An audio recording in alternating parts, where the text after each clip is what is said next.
What's up, guys? Thanks as always for supporting the show. It would mean a lot to me if you would take a second to scroll down and hit that subscribe button so you don't miss any more of our videos.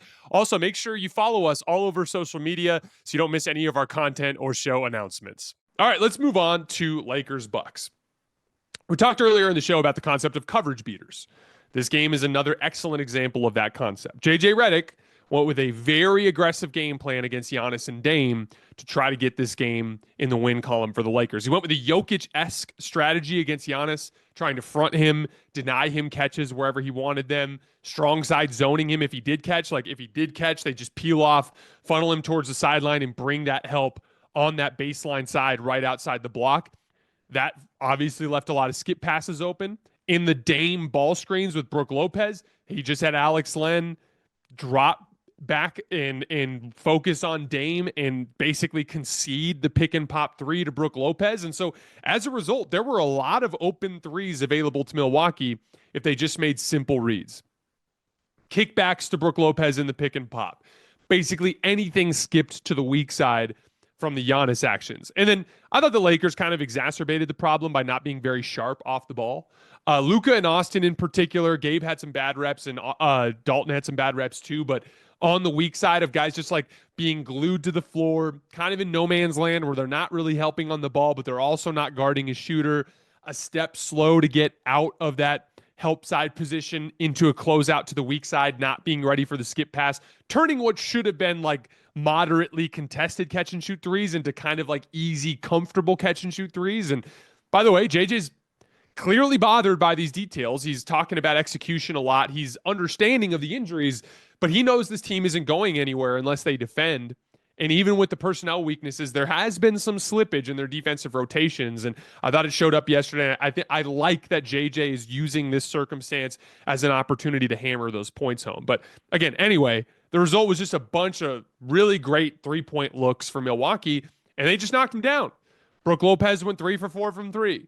Gary Trent hit 4 threes. Kevin Porter Jr., first time since returning to the NBA, he hit more than 3 threes in a game. He hit 5 of them in this game. As a team, they end up hitting 43% on 40 attempts. They were better from 3, but they were also better at the rim. They made as many shots in the restricted area as the Lakers attempted, and they ended up winning comfortably. Now, Luka had an insane shot-making game.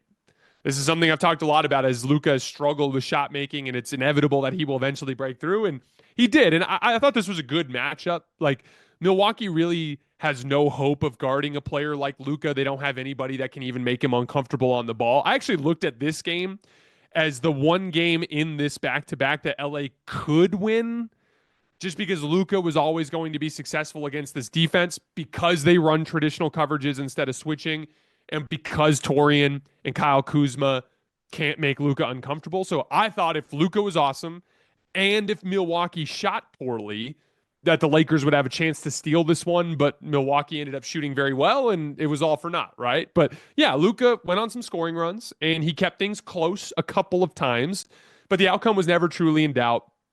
And after going up 7-5 in the opening minutes, the Bucks never trailed the rest of the game. I wanted to shout out Brook Lopez. I thought this was one of Brook's best games this season on both ends of the floor. We talked about his shooting and pick and pop as a coverage beater. He was also beating a couple of switches in the post against the Lakers switching looks.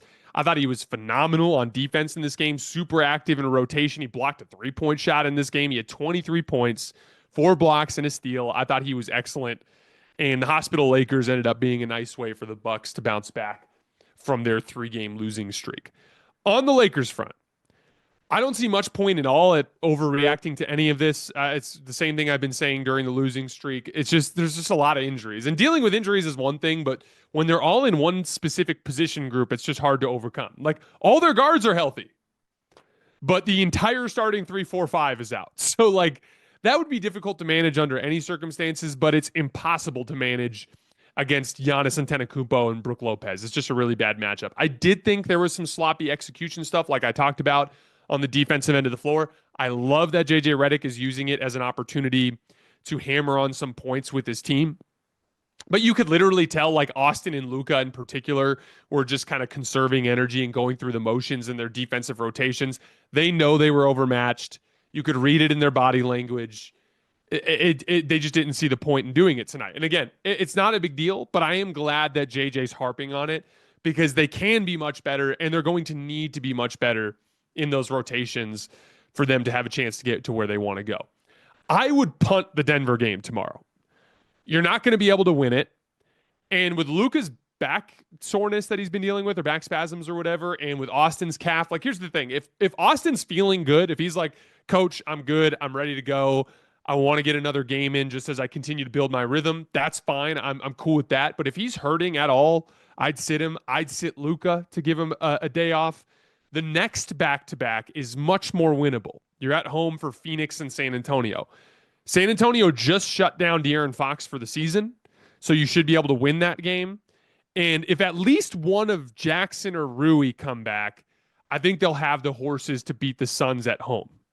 So, like, you could bounce back and win those two and make up some of the ground that you just lost. And who knows, maybe you can get LeBron back for the Denver-Milwaukee back-to-back that they have at the tail end of this, and maybe you can start to make up some ground. LeBron, if he came back for the third back-to-back in the sequence, that would give him 11 full days off between the Celtics game and that game on the 20th. So it's like one of those things where, like, if LeBron comes back, I think it's on the table that they could get out of this 6-game and 8-game stretch, or 6-game and 8-night stretch at 4-2, which would be like a huge win for them.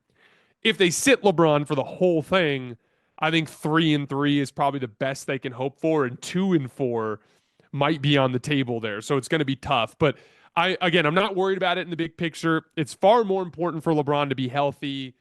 And this back-to-back was just going to be a really tough one no matter what on the road. Last thing I have to say, the Lakers have had a 120 defensive rating in the 2 games since LeBron left the lineup.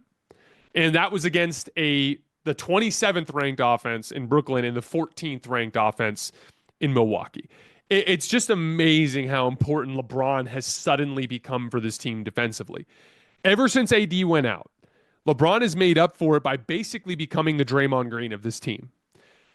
Communicating coverages, identifying the actions the other team is running, flying around in rotation, cleaning up the defensive glass. He's been doing so much to help unlock the defensive ceiling of this team, which, by the way, like, just a shout out to him in terms of his versatility. This is a card he has not pulled basically since 2021, 2020, in that couple of seasons. This is a role that he's seen as kind of an inefficient use of his energy resources playing alongside Anthony Davis. He's been focusing more on the offensive end.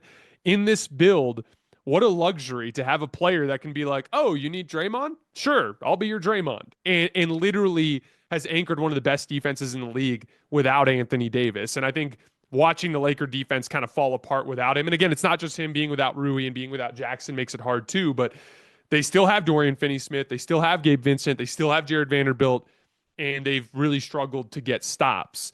And I think it's just a testament to the work that LeBron has done over the course of the last few months, I should say, on the defensive backline. And most importantly, he's going to have to do that job for them to get to where they want to go in the playoffs. So it's probably good that he's getting a little break for his body to be ready for the home stretch. All right, guys, that's all I have for today. As always, I sincerely appreciate you guys for supporting me and supporting the show. Taking the weekend off. We'll be back on Monday with our usual kind of sequence as we work through the week next week. I will see you guys then.